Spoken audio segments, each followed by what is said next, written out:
మరిక్కడికి నన్ను కలవడానికి వచ్చిన ఈ స్త్రీ ఎవరు? నేను కుంతిని, నీ తల్లిని కన్నా. జాగ్రత్త. చిన్నారి నా తండ్రి, నీకు తల్లి నేనేరా,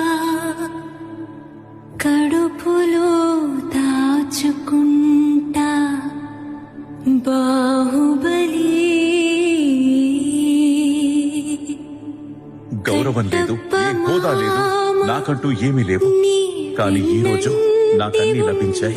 ఈనాటి నుండి నా ఈ జీవితం మీదే యువరాజా. నీవు కోరుకున్నది నీకు లభించినది అని నేను సూతపుత్రుడిగానే మిగిలాను. నేను నిన్నెప్పుడు సూతపుత్రుడు అని అనలేదు కర్ణ. అమ్మ ఒడిలో